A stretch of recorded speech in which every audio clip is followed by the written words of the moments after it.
দীর্ঘ 18 বছরের নির্বাসিত জীবন কাটিয়ে আগামী 25 ডিসেম্বর দেশে ফিরছেন বিএনপির ভারপ্রাপ্ত চেয়ারম্যান তারেক রহমান। তার এই ঐতিহাসিক প্রত্যাবর্তনকে স্মরণীয় করে রাখতে এবং পরবর্তী রাজনৈতিক কার্যক্রম পরিচালনার জন্য ইতিমধ্যে বাসভবন ও বিশেষ নির্বাচনী কার্যালয় প্রস্তুত করেছে বিএনপি। তারেক রহমানের সঙ্গে তার কন্যা জায়মা রহমানও দেশে ফিরছেন বলে জানা গেছে। তারেক রহমানের জন্য বাসভবন হিসেবে নির্ধারিত হয়েছে গুলশান এভিনিউয়ের 196 নম্বর বাড়িটি। ঐতিহাসিক এই বাড়িটি শহীদ প্রেসিডেন্ট জিয়াউর রহমানের শাহাদাতের পর তৎকালীন সরকার বেগম খালেদা জিয়াকে বরাদ্দ দিয়েছিল। চলতি বছরের 5 জুন বাড়িটির দলিলপত্র বিএনপি চেয়ারপারসনের কাছে হস্তান্তর করা হয়। বর্তমানে বাড়িটিতে জোর কদমের সংস্কার কাজ চলছে। সীমানা প্রাচীর থেকে শুরু করে ভেতরের কক্ষগুলো সাদা রঙে সাজানো হচ্ছে, লাগানো হচ্ছে নতুন দরজা জানালা এবং সিসিটিভি ক্যামেরা। এই বাড়ির পাশে ফিরোজা ভবনে থাকছেন বিএনপি চেয়ারপারসন বেগম খালেদা জিয়া। তারেক রহমানের রাজনৈতিক কার্যক্রম পরিচালনার জন্য গুলশানের চেয়ারপারসনের কার্যালয়ে আলাদা কক্ষ তৈরি করা হয়েছে।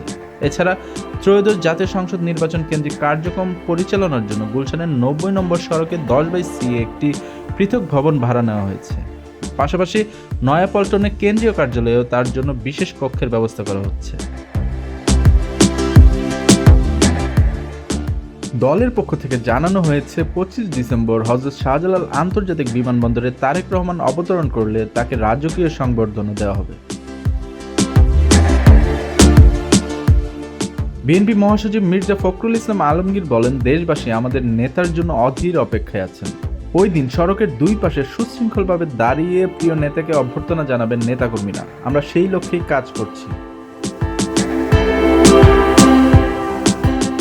তারেক রহমানের ফেরার আগে তার স্ত্রী জুবাইদা রহমান লন্ডন চলে যাবেন বলে দলীয় এক সূত্রে জানা গেছে। বর্তমানে গুলশান ও নয়াপল্টন কার্যালয় এবং নির্ধারিত বাসভবনের সামনে নিরাপত্তা ছাউনি বসানো হয়েছে এবং সার্বক্ষণিক সিসিটিভি মনিটরিং নিশ্চিত করা হয়েছে।